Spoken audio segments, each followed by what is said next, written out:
Olá pessoal, aqui é Leonardo Montes, trazendo mais um conteúdo, mais um vídeo aqui para o canal Voz Espiritualista. E eu peço, se você ainda não for inscrito, se inscreva, ative o sininho de notificações, curta, compartilhe, para que os nossos vídeos possam chegar a mais pessoas. Porque como o nosso canal não é monetizado, e é por isso que você assiste os vídeos sem propaganda, o YouTube também não faz muita questão de divulgar os vídeos, mesmo entre as pessoas inscritas. Por isso que tem que ativar o sininho e sempre ficar de olho aqui para ver as novidades, ok? Muito bem. Algum tempo atrás eu gravei sobre um livro que eu havia lido e algumas pessoas pediram que eu continuasse a fazer isso para que elas tivessem indicações de outras obras, né?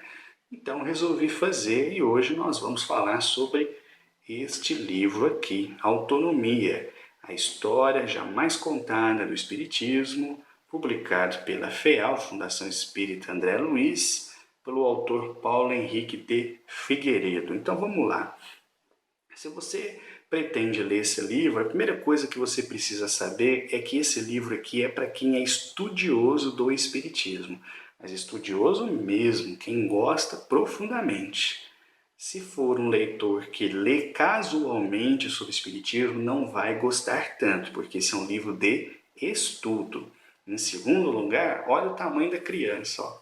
São mais de 600 páginas, então não é fácil ler algo assim. São muitas informações, é muito conteúdo, são muitas referências. É um livro realmente para quem gosta de estudar. Bom, eu não tenho a menor dúvida em dizer que, na atualidade, Paulo Henrique de Figueiredo é provavelmente o maior estudioso do Espiritismo, ainda encarnado. Eu não conheço nenhum outro nome no momento que tenha estudos tão importantes quanto o que ele tem feito. E só para você entender mais ou menos qual é a do livro.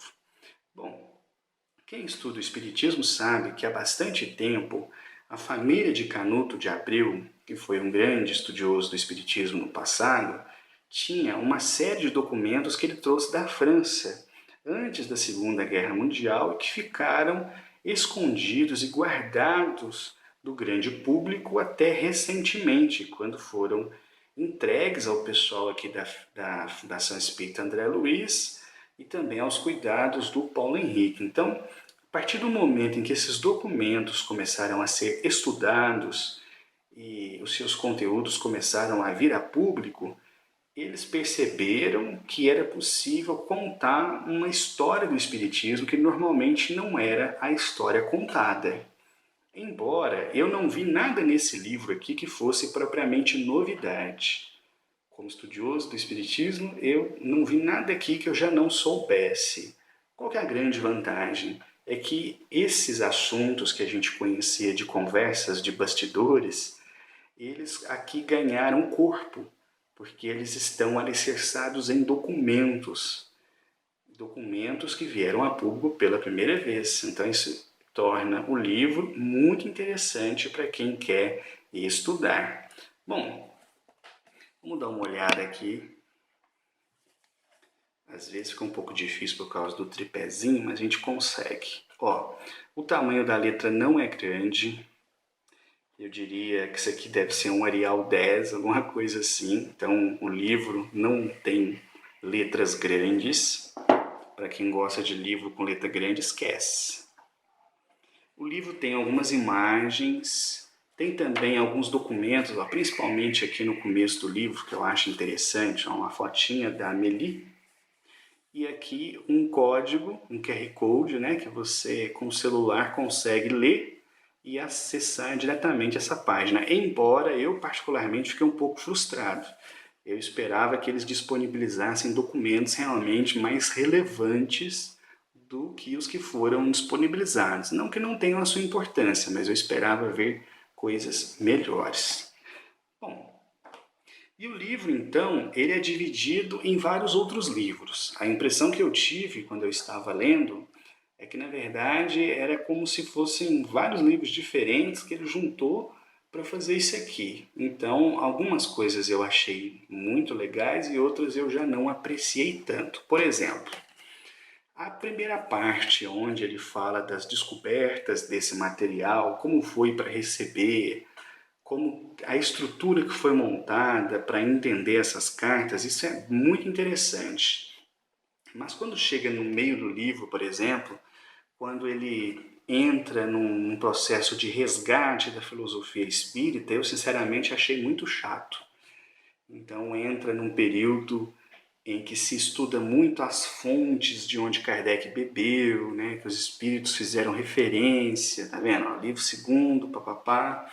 Então fica uma parte realmente que não é para qualquer um, é questão de gosto, né? Mas eu achei muito chato.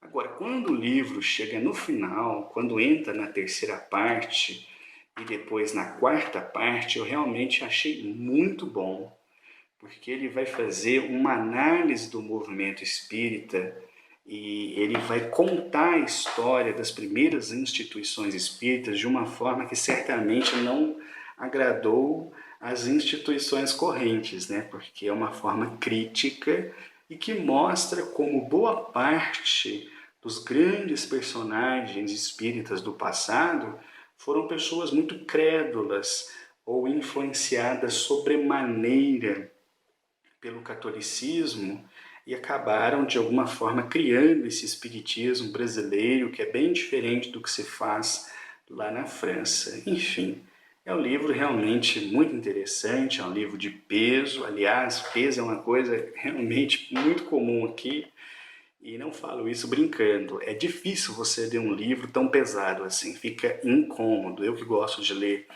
tanto sentado quanto deitado, é difícil. Não foi fácil segurar um negócio desse aqui. É um livro que deve pesar uns 2 quilos aí, eu acho. Então, não é muito agradável, mas é um bom livro. É um livro de estudo, é um livro que aprofunda, é um livro para quem realmente gosta de espiritismo, quer estudar a fundo, quer conhecer as suas raízes e principalmente quer entender como o espiritismo no Brasil se tornou o que é hoje, tão diferente da proposta original de Kardec, como a filosofia espiritualista se tornou uma religião tipicamente brasileira. Então, quem tiver interesse, Autonomia, a história jamais contada do Espiritismo, Paulo Henrique de Figueiredo, Feal. Não é barato, esse aqui custou R$ 62 aqui na cidade. Na internet talvez vocês achem mais em conta. Ok? Espero ter ajudado. Até a próxima. Um abraço.